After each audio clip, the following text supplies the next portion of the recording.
আজকে আমি তোমাদের সঙ্গে আমার হাজব্যান্ডের সবচেয়ে পছন্দের রেসিপিটা শেয়ার করছি।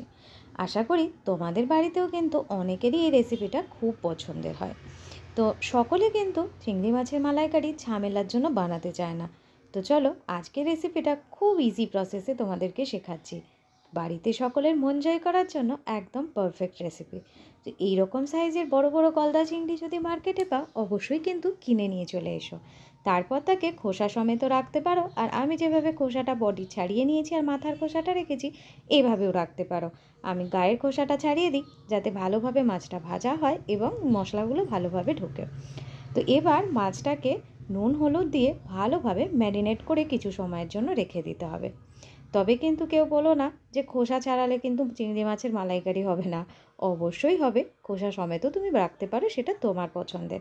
এবার এখানে পেঁয়াজ, আদা, কাজু বাদাম, 4-5 কোয়া রসুন আর 2টো কাঁচা লঙ্কাকে একসঙ্গে পেস্ট করে রাখবো। আর টমেটোরও একটা পেস্ট করব, সেটা আলাদা করে। এবার একটা কড়াইতে পরিমাণ মতো তেল কিন্তু বেশ ভালো করে গরম করে নিতে হবে। তেলটা গরম হয়ে যাওয়ার পরে কড়াইয়ের গায়ে তেলটা ঠিক এভাবে লাগিয়ে দেবে। তারপরে গরম গরম তেলে কিন্তু এই সুন্দর বড় বড় গলদা চিংড়িগুলোকে ছেড়ে দিতে হবে। স্বাদ ছাড়া সাথে সাথে কিন্তু একদম নাড়াচাড়া উল্টো পাল্টা করবে না, একটু সময় রেখে তারপরে উল্টে দেবে। মাছগুলোকে কিন্তু একটু ভালো করে ভেজে নিতে হবে। আমার বাড়িতে মাছ কিন্তু একটু ভালোভাবে ভাজাই সকলে পছন্দ করে। তো যাদের বাড়িতে একটু অল্প ভাজলেও হবে তারা অল্পও ভাজতে পারো, কোনো অসুবিধা নেই।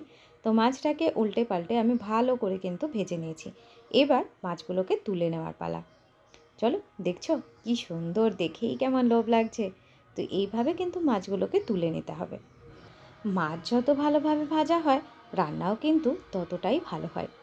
এবার ওই মাছ ভাজা তেলের মধ্যেই একটু তেজপাতা, সাজিরে, লবঙ্গ, দারচিনি আর 2টো ছোটো এলাচ কিন্তু দিয়ে দিলাম। যেহেতু আমি বেশি পরিমাণে বানাচ্ছি না তাই অল্প গরম মশলা দিয়েছি, তোমরা যদি বেশি পরিমাণে বানাও একটু একটু করে বাড়িয়ে দিতে পারো।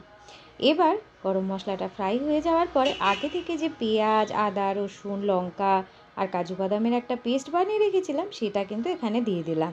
ভালোভাবে কিন্তু এটাকে ভাজা হতে দিতে হবে। আর যেহেতু কাজু বাদাম দেওয়া আছে নিচে লেগে যাওয়ার কিন্তু একটা চান্স আছে, তো মাঝে মাঝেই কিন্তু নেড়ে দিতে হবে। এই মশলাটা একটু কষে গেলে দিয়ে দেবো টমেটো বাটাটা। টমেটো বাটাটা দিয়েও কিন্তু ভালোভাবে তেল ছেড়ে দেওয়া পর্যন্ত এটাকে কষিয়ে যেতে হবে। এবার এর মধ্যে কিছু গুঁড়ো মশলা অ্যাড করতে হবে।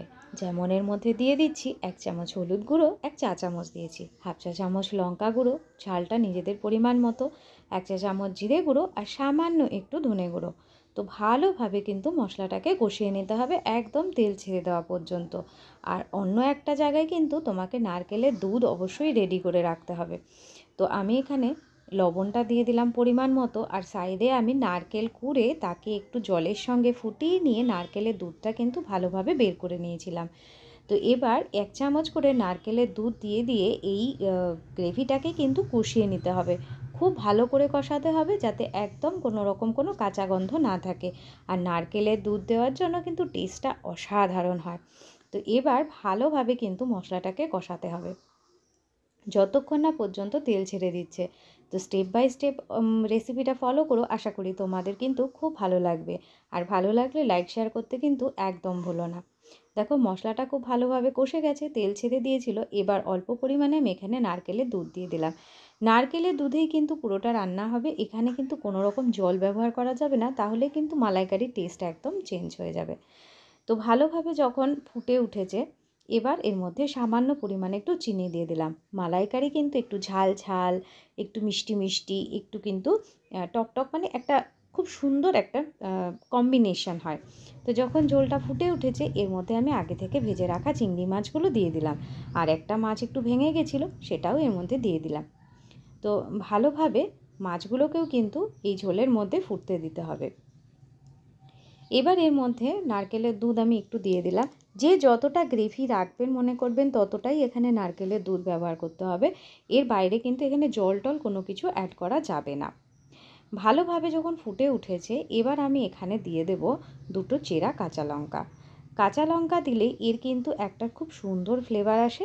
যদি না চান নাও দিতে পারেন। আর চিনিটাও কিন্তু অপশনাল, তবে চিনি দিলে স্বাদটা কিন্তু একদম অথেন্টিক আসে। এবার একটু ঘরে বানানো গরম মশলা দিয়ে দিলাম। আপনারা বাজারে কেনা গরম মশলাও দিতে পারেন বা হাতে বেটে যে ঘরে গরম মশলা বানানো হয় সেটাও কিন্তু দিতে পারেন। মোট কথা একটু গরম মশলা দিয়ে দিতে হবে। এবার কিন্তু আমাদের মালাইকারি একদম রেডি হয়ে গেছে গরম গরম ভাতের সঙ্গে সার্ভ করার জন্য। কীরকম টেম্পটিং দেখতে হয়েছে, তাই না? নতুন বন্ধুরা সাবস্ক্রাইব করে বেল বাটন প্রেস করতে ভুলো না, আর সকলে কিন্তু লাইক শেয়ার করে দিও। চলো টাটা, বাই।